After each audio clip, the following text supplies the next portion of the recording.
아, 그건 사람마다 달라요. 맞아요. 나는 독서가 아 진짜 나 졸면서 풀었나 봐. 독서가 시간이 너무 오래 걸려요. 그러니까 여러분들한테 시간을 제거하는 이유는 내가 어느 정도 수준이다라는 걸 알라는 얘기예요. 그래서 낮은 수준이네요. 모의고사를 이제 보시잖아요. 그러면 일단 당황하지 않아야 돼요. 아씨 너무 어렵다. 아씨 어떡하지? 나 인생 망한 거 아니야?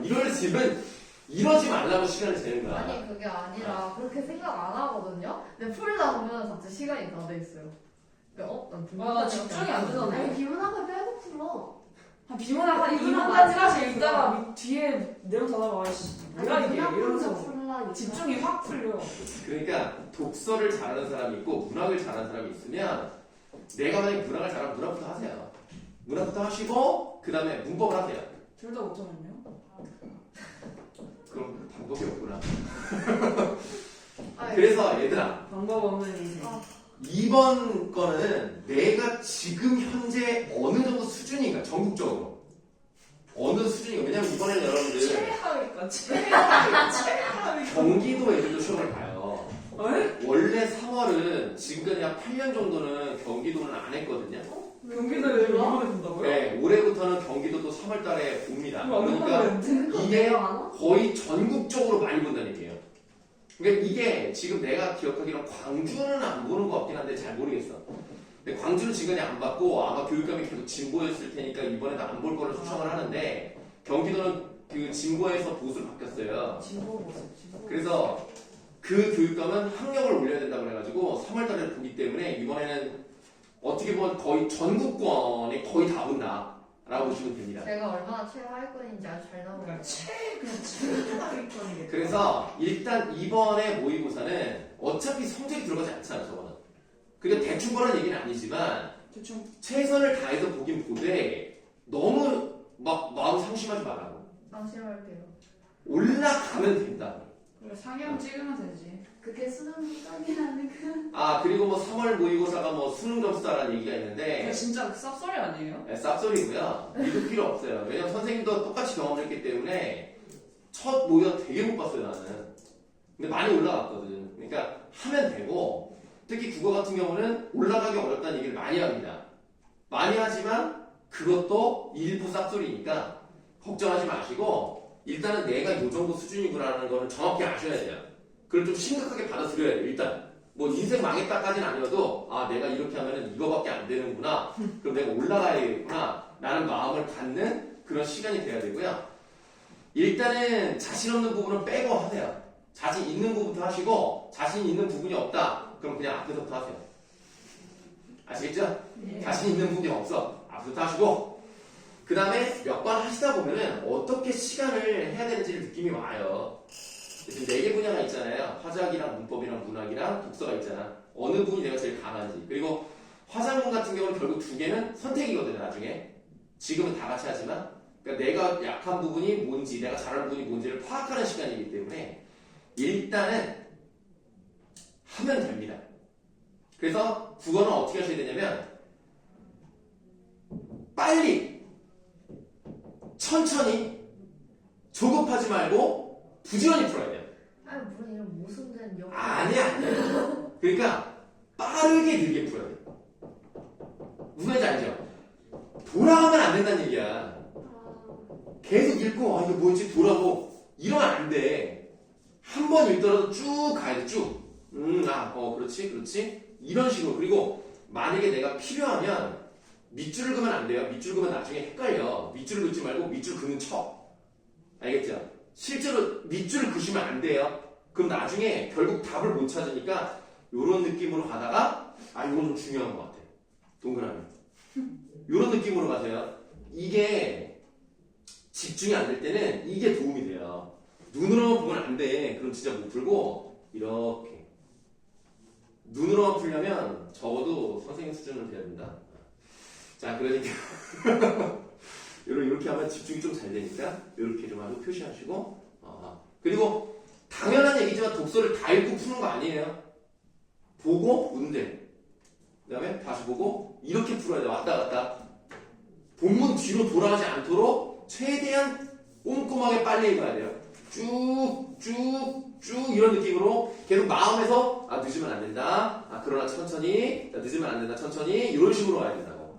무슨 말인지 알 텐데. 아니 막 네. EBS는 막 실시간 문제라고 바로 그러잖아요. 이거 읽으면서 바로 이거 풀 수 있는 문제예요 이러잖아요. 근데 그게 맞아요. 근데 그런 실시간 문제만 제가 느끼기에 세 문제예요. 그러면 이제 다 문항은 5개고 실시간 문제 3개야. 근데 독서 지문 개어려워 이러면.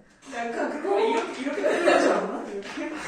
그러니까 이렇게 하면 되지. 이렇게.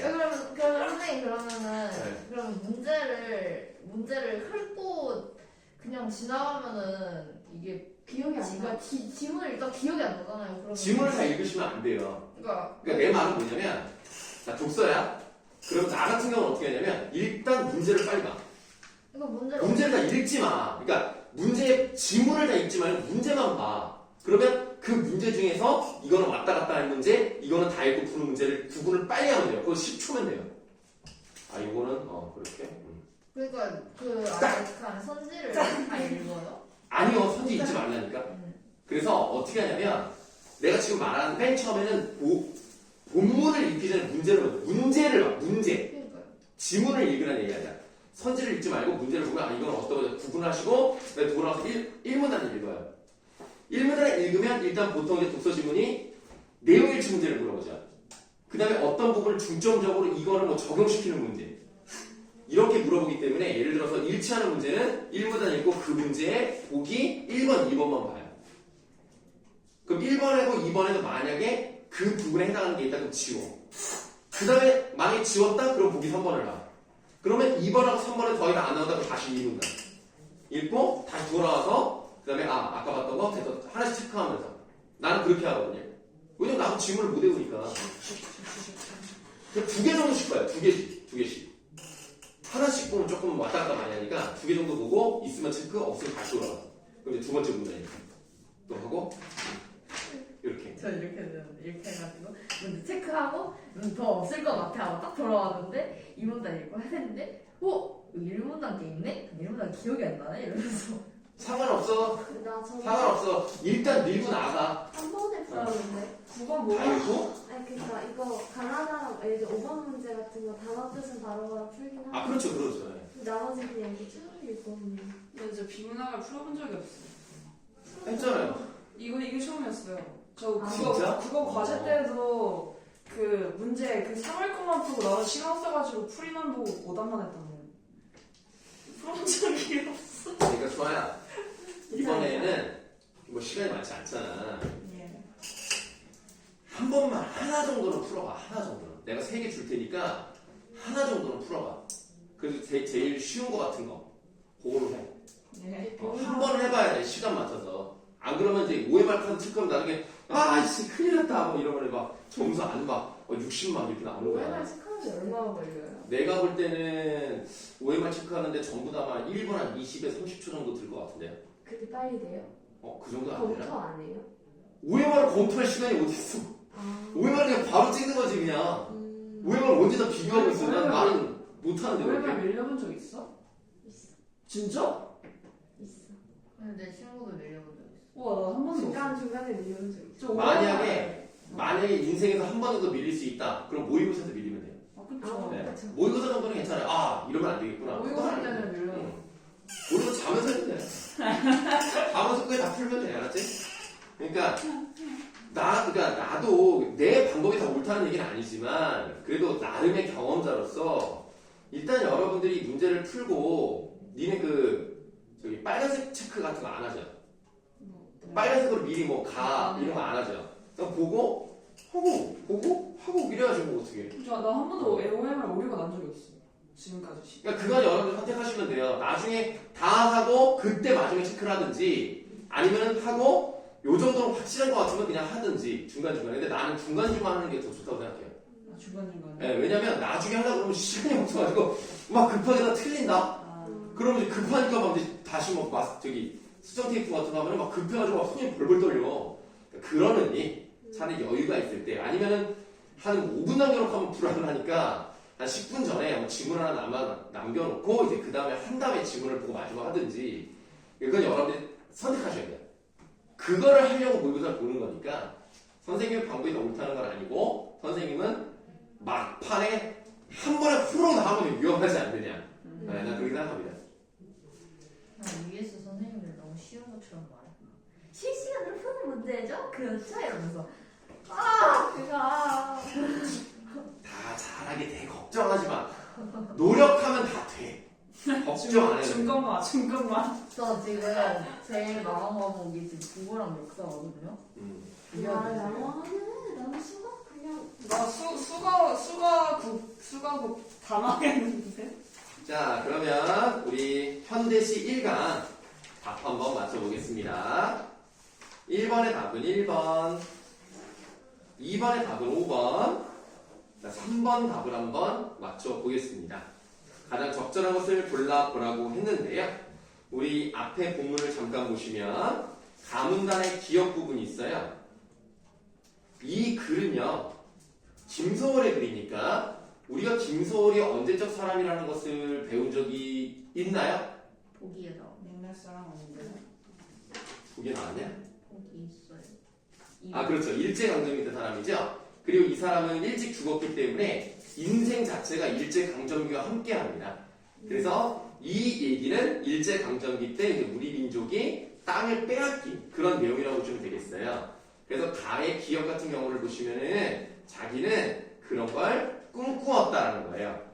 그러니까 과거의 상황이 꿈을 꾼 것만으로 행복했다는 걸 얘기하는 게 아니라 이미 땅은 뺏겼고 나는 그런 걸 소망한다는 의미의 꿈이기 때문에 1번은 답이 아닙니다. 답은 3번이에요. 그래서 지금은 땅이 없지만 앞으로 이렇게 경작을 하는 것을 꿈꾼다 정도로 해석을 하시면 되겠어요. 자, 현대소설 2강으로 가시겠습니다. 네, 현대소설 2강 요거 하나 풀 때 예진이가 많이 힘들었어요. 네, 이거를 하나 풀기 위해서 나머지 두 개를 더 풀었다는. 네. 현대소설 2강은 뭐 대단한 내용이 없습니다. 그래서 1번의 답은 1번, 2번의 답은 2번이고요. 3번 적절하지 않은 것을 골라보라고 했는데요. 보기 2번 보시겠습니다. 자, 스스로 자기는 고독을 사랑하고 있는 것이라고 꾸며왔는데도 모를 일이다 라는 것은 자기가 고독에 대해서 사실은 무서워해요. 혼자 있고 싶지 않은데 어쩔 수 없이 그렇게 됐기 때문에 좀 나쁘게 말하면 정신승리 같은 걸 하는 거예요. 그래서 사랑했어. 그래서 나는 고독했던 거야 라고 얘기하는데 내가 과연 그랬던 것인가? 라고 돌이켜보고 있기 때문에 2번은 맞다고 할 수 있겠고요.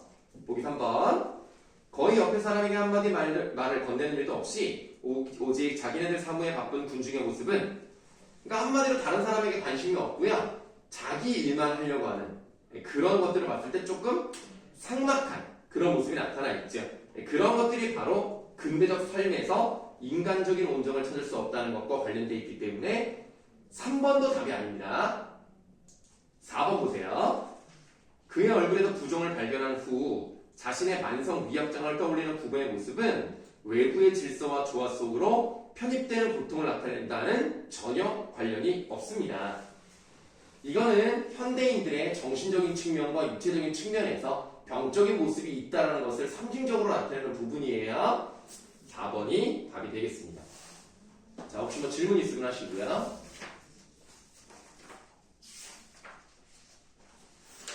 자, 그러면 다음에 꼭 갖고 오세요. 숙제는 좀 이따 알려드릴 것 같고요. 여러분들 이제 교과서 본문을 한번 해보도록 하겠습니다. 오늘 교과서 쌤이 알려주신 거 다 나왔어. 그거 아니래요. 그거 뭐지? 수미상관 아니라고. 수의사가 아니래요. 아, 뭐 저 자화상이야? 네. 야, 뭐지? 그 반복? 맞아. 변주? 그거 연주가 아니었는데. 변주가 아니야? 변용? 사룡? 활용? 그러니까 그냥 어쨌든 수의사가 아니고 그냥 반복했는데 추억처럼 이게 추가된 거다. 그거밖에 생각 안 하셨어. 그럼 뭐 그렇게 아시면 되겠죠. 이게 자, 그러면 이제 우리가 당신이 나무를 더 사랑하는 까닭 이 부분을 보시면 되겠습니다. 그럼 부교재는 없는 거예요? 말씀 안 하셨어. 이 정도에서 불교제가 얘기 안 했으면 아마 불교제는 없나 보네요. 다행이네요, 그나마. 다행이다. 네, 와. 그때 불교제가 너무 많아가지고 그때 시만 40개였던 것 같은데. 네? 근데 시는 불교지 나올 것 같은데. 이거 프린트 나올 거예요? 아, 그러니까 내 말은 따로 교재를 선정하지 않는다는 거잖아요. 네. 네, 작년에 교재를 선정했거든요. 미쳤네. 네, 그래서 그거를 절반을 끝내버려. 미쳤다. 진짜 너무 많았어. 몇 초? 네, 그래서 아마 그게 너무 부작용이 커서 그런가? 몇 쪽이? 30초. 아, 36쪽인가요? AR. 네, 36쪽에 아, 12번째 줄 100원씩 내라고 했다는 거. 거기까지 필기했던 것 같은데 맞나요? 네. 네, 거기 필기까지 했습니까? 아니면 필기해야 됩니까? 국자의 상호자. 아, 좋아요. 그거까지 했네요. 자, 그러면 한번 쭉 가도록 하겠습니다. 오늘은 소나무 한 그루 만져볼 때마다 돈을 내야겠지요. 네, 사실 서울에서는 그보다 못한 것을 그보다 비싼 값을 치르며 살아가고 있다는 생각이 듭니다. 맞아요. 서울은 너무 비싸요. 칼국수가 11,000원이라니까. 진짜 어딘지 궁금하네요. 네, 내가 또 여기서 얘기하면 또 선생님이 또 나름의 인플루언서인데 전 세계적으로 그 상호가 유출되면 또 장사 안 될까봐 내가 참습니다. 이미 인플루언서요? 처음에서 유출하지 아 유튜브에 않았어요? 올리시는 거예요? 이거? 네, 유튜브에 올립니다. 이미 처음에 유출하지 않았어요. 아니 이름 얘기 안 했는데요. 그치. 그치. 네. 그냥 서울에서 맞춰야 되겠지. 그 서울 경복궁 근처에 11,000원짜리 칼국수 집까지밖에 얘기 안 했어요. 칼국수가? 네, 상호는 얘기하지 않았기 때문에 나는 뭐 전혀 문제되지 않습니다. 만약에 문제가 된다 싶으면 뭐 비공개하면 되죠 뭐. 네, 그런 상호를 얘기 안 했잖아요. 그럼 전혀 문제가 없잖아요. 예. 자, 그러면 지금 우리가 읽은 이 부분에서 그보다 못한 것을 그보다 비싼 값을 이런 말이 나왔으니까 여기서 지칭하는 그라는 대명사는 무엇을 나타내는 겁니까? 100원. 아니 100원이 아니고 그보다 비싼가? 그보다 못한 것을 그보다 비싼 값을 치른대요. 그 100원이라고 하면 안 돼요? 별? 별이랑 나무. 소나무 네, 그런 걸 의미하는 거예요. 자, 그보다 못한 것을 그보다 비싼 것을 치르며 살아가고 있다는 생각이 듭니다. 언젠가 경복궁 보건공사 현장에 가본 적이 있습니다. 역시 선생님 이거 수업하려고 저번 주에 갔다 온 거예요. 오. 네. 정말요? 살신성이. 왜 그걸 또 물어봐? 네, 겸사. 네. 자, 일제가 파괴하고 변형시킨 조선 정국의 기본 궁제를 되찾는 일이 당연하다고 생각했습니다. 네, 그러나 막상 오늘 이곳 소강리 소나무 숲에 와서는 그러한 생각을 반성하게 됩니다. 경복궁의 앞에 꺽쇠 열어요. 경복궁의 복원에 소요되는 나무가 원목으로 200만 재. 와, 어마어마하죠. 11톤 트럭으로 500대라는 엄청난 양이라고 합니다. 닫아보시면은 진짜 막대한 목재 양이 사용된다는 거예요. 그것은 자연을 고려하지 않는다. 선생님이 저번에 경복궁에 가서 해설을 들었는데 약간 기억이 좀 정확하진 않습니다만 2040년인가 45년까지 경복궁을 계속 복원한대요. 원래 경복궁에 있는 게 집들이 되게 많았대요. 근데 그게 다 이제 불타거나 없어지고 지금 되게 험한데 원래 되게 많았다고 합니다. 그래서 어느 정도는 복원을 계속 해나간다 라는 걸 알 수 있죠. 그러니까 만약 2040년이면 17년 남았으니까 여러분들 나중에 30대 중반에 다시 한번 가보시면 더 많이 복원되어 있는 걸 볼 수가 있을 겁니다. 자, 소나무가 없어져 가고 있는 지금에도 기어이 소나무로 복원한다는 것이 무리한 고집이라고 생각됩니다. 수많은 소나무들이 베어져 눕혀진 광경이라니 감히 상상할 수가 없습니다. 그것은 또 꺽쇠. 그것은 이를테면 고난에 참 몇백만 년의 세월을 잘라내는 것이나 마찬가지입니다. 받아보시면 이 글쓴이는 이러한 모습에 대해서 어떻게 인식하고 있어요? 예, 비판적으로 인식하고 있다는 것을 볼 수가 있겠네요.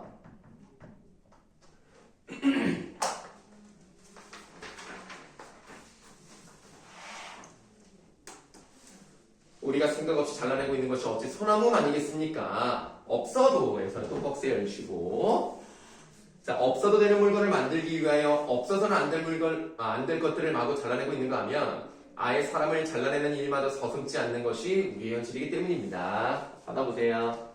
그러니까 예를 들면 뭐 회사에서 일어난 사람을 뭐 자른다던가 너 필요 없다고 가치를 폄하한다든가 이런 것들이 소나무를 자르는 것보다 더 문제를 확장시켜서 적용하는 그런 부분이 나타났죠? 그래서 소나무를 자르는 것을 인간의 삶에 확대 적용을 했다. 이런 것들은 좀 중요합니다. 그러니까 확대 적용했다라는 말은 모의고사 같은 데서도 잘 나와요. 그래서 인간의 모습을 자연을 통해서 뭐 돌이켜 본다든가 아니면 문제 제기를 여기도 한다든가 이럴 때 확대 적용이라는 말 쓰니까 이 정도 좀 알아주면 좋겠고요. 우리가 살고 있는 이 지구의 유일한 생산자는 식물이라던 당신의 말이 생각납니다. 동물은 완벽한 소비자입니다. 그 중에서도 최대의 소비자가 바로 사람입니다. 사람들의 꺽쇠. 아 맞아. 야 저기 수아랑 수현이랑 그 영어 시간에 뭐 내 얘기 안 했지? 아직 안 했어요. 아직이 아니라 그냥 안 해도 돼요. 알았어요. 네, 뭐그 서열 얘기는 굳이 그냥 재미로. 아니, 나는 상관없는데 혹시라도 또 마음이 아프실까봐. 센터에서 상처 많이 받으시고. 아 그러니까. 얘기 안 하려고. 네, 그러니까 좀 마음이 여리신 분이라서 네, 이게 농담으로 했는데 괜히 그럴까봐. 하지만 중요한 건 내가 서열이 더 높다는 건 확실합니다. 자, 그것만큼 변하지 않지만 어쨌든. 자, 사람들의 생산이란 고작 식물들이 만들어 놓은 것이나 땅속에 묻힌 것을 파내어 소비하는 것에 지나지 않습니다. 받아보세요. 인간은 소비만 해요. 자, 소비만 하는 인간에 대한 비판적 태도가 드러나 있어요.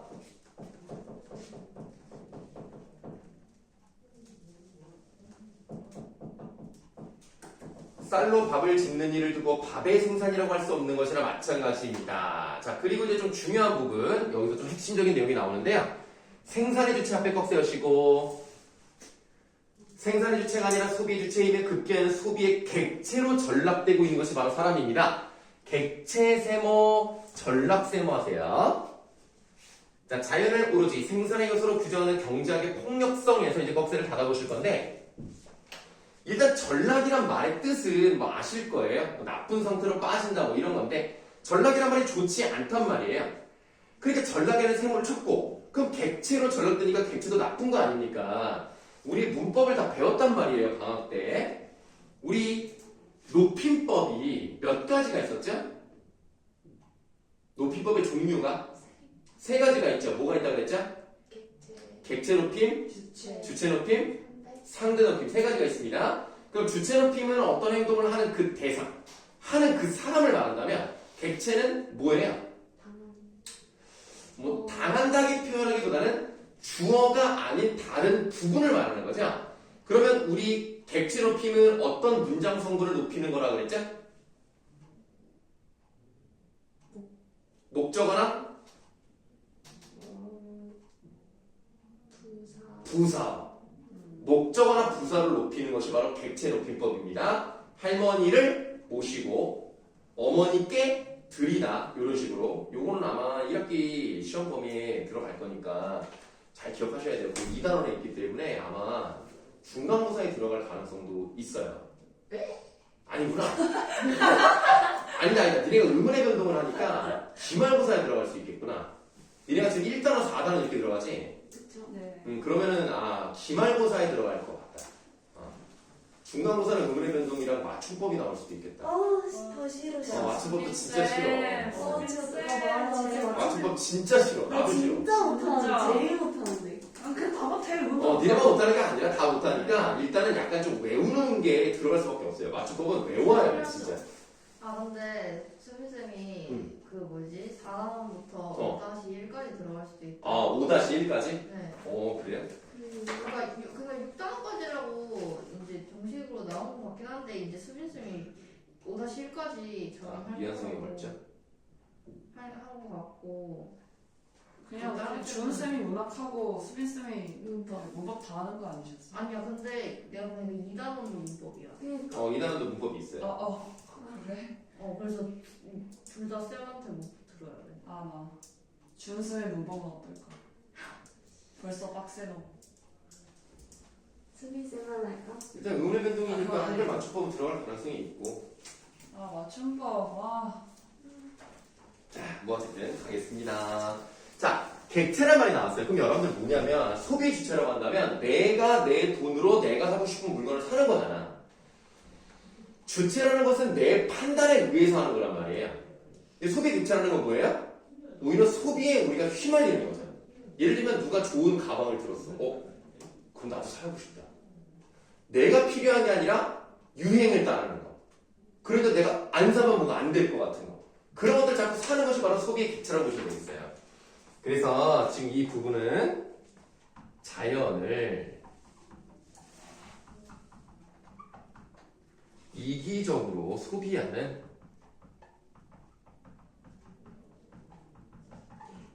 인간의 폭력성이 나타난다. 그러니까 안 해도 될 것까지 막 다 사. 과소비도 하고 필요 없는 것도 사고 막 그러는 거야. 이 수강에서만큼은 분명하게 부각되는 곳이 달리 없을 듯합니다. 삼판일을 하는 사람들은 큰 나무를 베어낸 그루터기에 올라서지 않는 것이 불문율로 되어 있다고 합니다. 잘린 부분에서 올라오는 나무의 녹이가 사람을 해치기 때문입니다. 어찌 노하는 것이 소나무 뿐이겠습니까? 온 산천의 아우성이 들리는 듯합니다. 당신의 말처럼이라고 돼 있어요. 당신의 앞에는 각진가로 여시고요. 각진가로 친 부분은 다 상호작용하는 부분이에요. 당신의 말처럼 소나무는 우리의 삶과 가장 가까운 자리에서 우리와 함께 통상을 겪어온 혈육 같은 나무입니다. 하고 닫아보시면 되겠네요. 자, 지금 이 부분은 상호작용한 부분이니까 뭐 딱히 쓰진 않겠습니다. 자, 사람이 태어나면 금줄에 솔가지를 꽂아라고 돼 있어요. 솔가지 괄호하세요. 여러분 금줄이 뭔지 알아요? 네. 뭐죠? 금줄? 태어날 때 금줄. 지금은 안 하지만 옛날에는 아이를 낳으면 이 문 바깥에 그 새끼줄 같이 해가지고 이렇게 걸어놓는 게 있어요. 네. 거기다가 이제 뭐 그 남자애가 태어나면 이제 고추도 이제 매달고 그런단 말이야. 그런 걸 이제 금줄인데 그 금줄에 소나무 가지를 꽂아서 부정을 물리고 사람이 죽으면 소나무 관속에 누워 솔밭에 묻히는 것. 솔밭 괄호하세요. 이것이 바로 우리의 일생이라 하였습니다. 그리고 그 무덤 속에 하늘 달래주는 것이 바로 은은한 솔바람입니다. 솔바람 괄호하세요. 자, 이렇게 괄호를 3개 쳤던 걸 보니까 이 소나무라는 것은 태어나서 죽을 때까지 우리와 아주 긴밀한 관계를 가지고 있구나. 이 정도만 아시면 되겠고, 솔바람뿐만 아니라 솔비, 솔향 등 어느 것 하나 우리의 정서 깊숙이 들어와 있지 않은 것이 없습니다. 더구나 밑줄, 소나무는 고절의 상징으로 우리의 정신을 지탱하는 기둥이 되고 있습니다. 고절의 뜻은 나와 있어요. 고고한 절개. 그래서 소나무는 사계절 내내 변하지 않잖아요. 그렇기 때문에 변하지 않는 신념, 의지, 절개, 지조 이런 걸 상징합니다. 금강성의 고든 둥치에서뿐만 아니라 암석지의 굵고 뒤틀린 나무에서도 우리는 고든 지조를 읽어낼 줄 압니다. 오늘날의 상품 미학과는 전혀 다른 미학을 우리는 일찍부터 가꾸어 놓고 있었습니다. 나는 문득 당신이 진정 사랑하는 것이 소나무가 아니라 소나무 같은 사람이라는 생각이 들었습니다. 밑줄, 메마른 땅을 지키고 있는 수많은 사람들. 자, 지금 현대 문명은 폭력성을 가지고 있고요. 사람을 사람답지 못하게 사는 그런 사회를 우리가 이겨내고 있는 거예요. 그래서 지금 밑줄 친 부분에 뭐라고 쓰실 거냐면 문명의 폭력성을 견디며 가치 있는 삶을 사는 사람들. 그러니까 우리가 이렇게 삭막한 시대가 됐다 하더라도 그럼에도 인간적인 가치를 유지하는 사람들이 있잖아요. 그런 사람들 때문에 사회는 따뜻해질 수 있는 거고요. 그런 것들을 보여주는 겁니다. 자, 문득 지금쯤 서울 거리에 자동차 속에 앉아있을 당신을 생각했습니다. 그리고 외딴섬에 갇혀 목말라하는 남산의 소나무들을 생각했습니다. 남산의 요 앞에 다시 한번 각진가로 남산의 소나무가 이제는 더 이상 살아남기를 포기하고 자손들이나 기르겠다는 체념으로 무수한 솔방울을 달고 있다는 당신의 이야기는 우리를 슬프게 합니다. 닫아요. 자, 더구나 그 솔방울들이 싹을 키울 땅마저 황폐해버렸다는 사실이 우리를 더욱 암담하게 합니다. 그러니까 소나무가 더 이상 확장하는 건 어려우니까 지금 있는 땅에서만이라도 후손을 길러야 되겠다 하고 솔방울을 이제 키우고 있는데 심지어 이제는 그 땅마저 황폐해져 있다. 그러나 그보다 더 무서운 것이 아카시아와 화력수의 침습이라니 놀랍지 않을 수 없습니다. 척박한 땅을 겨우겨우 가꾸어 놓으면 이내 다른 경쟁수들이 쳐들어와 소나무를 몰아내고 한다는 것입니다. 밑줄 무한 경쟁의 비정한 논리가 뻗어오지 않는 곳이 없습니다. 바로 이 부분에서 뭐지? 네, 문제의식을 이제 제기하고 있는 부분이에요. 좀 뭐야 예진이가 욕한 거야? 네. 괜찮다. 김예진 진짜 저 일주일 동안 살아보니까 관계가 장난이야. 그러니까 뭔가 좀 이제 폭발할 것 같은데 나중에 아주 뭐 어디가다가 소리 지르가지고 옥상 올라가가지고 막 좀 무서워요. 얘. 언제 터질지 모르는. 이 국제화 이 새끼들 진짜 폭탄 같아요, 약간. 조심해 너무 억누르면 안 돼. 그래 차라리 내가 욕을 하라고 했잖아. 그래 터트려야 된다니까 진짜 욕을 한번 시원하게 하면 좀 마음에 카타르시스를 느끼면서 그래 이제 한 2주일 정도 살아가겠다 이런 느낌이 든다니까 또 쌓여 또 막 터트리고 좀 그래야 돼. 누르다 보면 안 돼요. 우리가 너무 이렇게 막 조신하고 막 차분하고 이러면 안 된다니까. 막 터트려야 돼. 안 그러면 지나가 참. 큰일 나요. 예진인데. 자 다음. 나는 마치 꾸중을 듣고 집 나오는 아이처럼 산을 나왔습니다. 그러니까 실제로 꾸중을 두는 건 아니지만 산속에 들어가서 소나무를 보면서 여러 가지 교훈을 얻은 거죠. 솔방울 한 개를 주워들고 내려오면서 생각했습니다. 거인에게 잡아먹힌 소년이 솔방울을 손에 쥐고 있었기 때문에 다시 소생했다는 신화를 생각했습니다. 당신이 또 각층하러 하시고요.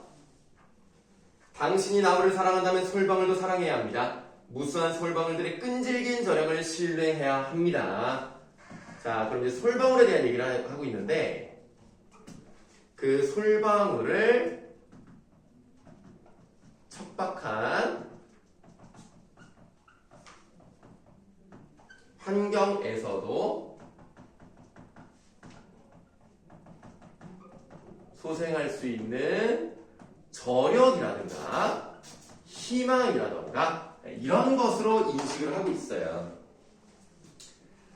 솔방울 하나만 있으면 또 소나무가 자랄 수 있기 때문에 그 소생, 그 부활의 이미지 이런 것들을 가지고 우리는 그걸 믿고 가야 된다. 언젠가 붓글씨로 써드렸던 글귀를 엽서 끝에 적습니다. 하고 마지막 이 세 줄이 내용이 좀 어려운데 한번 맞춰보세요. 처음으로 앞에 꺽쇠 여시고 처음으로 새가 만들어졌을 때 세상의 모든 나무들이 두려움에 떨었다. 베일 수 있으니까. 그러나 어느 생각 깊은 나무가 말했다. 두려워할 것 없다. 우리들이 자루가 되어주지 않는 한 새는 결코 우리를 해칠 수 없는 법이다. 하고 닫아요. 이렇게 끝나요. 이게 무슨 의미를 가지고 있을까요? 이 말이. 도끼를 만들어서 그 쇠로 만든 그 날을 통해서 도끼질을 하면 결국 나무를 통해서 나무가 베이는 거잖아. 그러니까 이 생각 깊은 나무가 걱정하지 말아라. 우리가 그렇게 되지 않는다면 우리를 베이지 않는다. 그럼 이게 무슨 말일까? 우리에게 어떤 의미를 주는 거예요? 우리에게요? 우리에게 어떤 교훈을 주는 거야? 교훈이요? 교훈? 교훈이라고 하기 그러면 그럼 어떤 뜻인 것 같아요, 이 말이? 그러니까 도끼의 일부분이 나무잖아요. 그렇죠. 그러니까 이렇게만 안 돼, 그러니까 자기가 될 수 있는 이 도끼의 일부분만 안 되면 자기도 안 된다는. 맞아요, 그거는 맞아요. 그러니까 여기서 얻을 수 있는 교훈이 뭐냐고요? 서로 해치지 말고. 서로 해치지 말자. 일반적이다, 야. 우리가 지금까지 했던 얘기를 보시면 소나무가 지금 황폐한 땅을 살아가고 있어요. 네. 특히 아카시아 같은 애들의 침습을 받고 있습니다. 비정한 무한 경쟁 이런 얘기 나왔죠. 이 나무를 아까 뭐라고 했냐면 소나무를 사랑하는 것이 아니라 소나무와 같은 사람을 사랑하는 것이라는 생각이 들었다는 얘기 들었어요. 그러면 소나무를 사람으로 보자고. 그럼 이건 뭐라고 보시면 돼요? 여기 약간 힌트가 이렇게 있네? 힌트가 좀 있는 것 같아요. 분명히.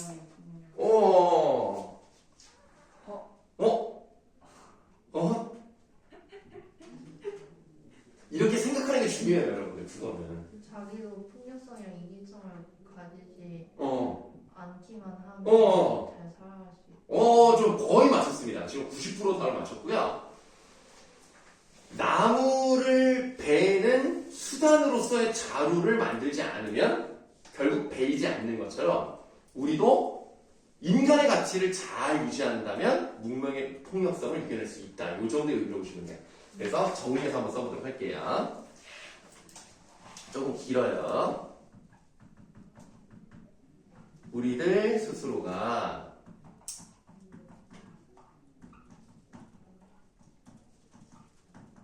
문명의 폭력성을 휘두르는 자루가 되지 않는다면, 그러니까 뭐 무한 경쟁이라든가 비정한 경쟁이라든가 저놈을 밟고 일어서 내가 된다든가 이런 것들에 이런 마음을 갖지 않고 서로 함께하고 서로 공존하고 상호작용하는 그런 시대를 만든다면 우리는 걱정할 게 없다. 이미 늦었네요. 네? 시험 점수로 서로를 막 밟고 있으니까. 아니에요. 다 같이 같은 점수를 받으시면 돼요. 그러면 이제 1등급이 없는 거죠. 1등급이 없는 게 아니라 다 9등급 아니에요? 아 맞네. 네, 아무도 대학 못 가겠네. 네, 100% 9등급이 나올 수도 있어요. 네, 모두 다 똑같이. 차라리 그랬으면 좋겠는데. 뭘 또 차라리 그럴 수 있겠어. 대학 못 가. 다 못 가잖아요. 저 못 가면 다니고. 국제공무원 못 가겠지. 국제공무원 못 가지. 이은수 대학 갈 때도 못 가는 거야. 야, 그건 좀안 고구려 되는데. 대학은 될 수도 있어. 고구려 고구려 대학. 무슨 얘기만 나오면 다 고구려 대학이야. 꽃동네 대학도 있어. 아, 행성 갔더니 무슨 한국 골프 대학도 있더라고요. 뭐라고? 한국 골프 대학. 그래? 네. 효도대학교 있는 거 알아? 네? 효도대학교 대학. 효도 배우나요? 거기서? 몰라 뭐 배우는지. 아, 이런 거 아니고. 그러면 우리 막 3비교육 받은 거 거기서만 1년 3비교육 아, 이렇게 친구 배우는 아니야. 거야. 대학 그냥 안 갈래. 그냥 공무원 시험 준비. 야 이거 영상 어머니께서 보시면 뭐라고 하시냐. 아, 이거 공개로 올리실 거예요? 아니, 괜찮아. 일단은 공개로 올릴 거예요. 어차피 안 아, 보실 왜 거예요. 아무도 알고리즘이 안 떠, 아무도. 아 우리 엄마 알고리즘 쓸 수 있겠는데. 안 돼. 안녕하세요, 어머니. 아니 근데 여러분들 공무원이 나쁘다는 건 아닌데요. 그러니까 사실 공무원을 하시려면 고3 졸업하고 하는 게 바로 좋긴 해요. 왜냐면 제일 머리가 좋고 이미 어느 정도 배웠잖아. 역사도 배웠고 뭐 국어도 좀 어느 정도 하고 뭐 수학은 원래 없으니까 공무원 시험에 영어도 잘하고 수학이 없어요? 수학 없어요. 어, 그러니까 일반 공무원은 수학을 할 필요가 없잖아요. 수학은 없는데 국어랑 영어랑 국사는 꼭 해야 돼요. 그 다음에 이제 행정, 법을 좀 해야 돼요. 그럼 그럴 바에는 이제 고3 때 하는 게 낫다는 얘기가 있지만 공무원은 월급이 너무 적어요. 그러니까. 너무 적어. 안 할래. 세금 떼고 180만 원대. 어. 너무 적잖아. 그냥 알바하는 게 더 많이 벌고. 그러니까 그 얘기가 안 그렇게 정도라니까. 공부해놓고 월급을 그렇게 받아요? 그렇게 공부해놓고. 그러니까 사람들이 안 하는 저 거야. 누구 공무원이에요, 요즘에? 그렇게, 아니, 그래도 경쟁률이 높아요. 왜지? 왜요? 안정적이고. 안정적이잖아. 알바는 잘릴 수 있는 거죠. 어. 다음 날에. 그러니까 공무원은 내가 큰 잘못만 하지 않으면 잘리지 않아요. 내가 투잡 뛴다는 마인드인가? 공무원도 하고. 그 다음에 연금이 나와요. 아, 그치. 네, 그것 때문에 하는 거고, 연금은 공무원을 20년 정도 하면 월급 괜찮대요. 20년. 다 늙어가지고. 그냥 숨겨줘요. 20년 정도. 그러니까 만약에 20살에 공무원이 됐다. 그럼 그 사람은 괜찮은 거야. 그럼 가정 생활 때는 좋겠네. 그치. 미래를 가정 근데 이제 혼자 벌기는 조금, 아. 혼자 벌기는 힘들어. 왜냐면 우리가 결혼해서 아이를 키울 때 돈이 많이 드는데, 20년을 해야 이제 돈이 좀 이제 많이 올라가는데, 그럼 20년 40이잖아. 40에 애를 낳는다? 조금 늦죠. 그러니까 사실은 혼자 살기는 괜찮거든요. 아, 그치. 네, 근데 혼자 벌어서 가족을 부양하기는 너무 힘들어. 혼자. 그래서 이제 공무원을 안 하는 거고, 구급공무원 같은 경우는 아까 말했듯이 180만 원대를 벌면서 힘들대, 일이. 예를 들면 이제 행정복지센터에서 민원을 하면 뭐 따지는 사람도 있고 막 그럼 내가 이 짓을 왜 이렇게 열심히 공부를 해서 이 짓을 하나. 돈도 못 버는데. 네, 그런 얘기 들어서 그만두는 사람도 많고 옛날보다 경쟁률이 떨어지긴 했대. 저희도 국제고 간 그런 생각이 들어요. 오늘 내가 내가서까지. 내가 왜 이렇게 내가 열심히 해놓고 이렇게 아니, 고생을 오기 싫어서 온 건 아니잖아. 그랬는데 보고 싶었죠. 보고 싶었죠? 싶었 싶었죠? 맞죠? 억지로 막 누가 가라고 하지 않았죠? 네. 네. 아, 그러면 처음에.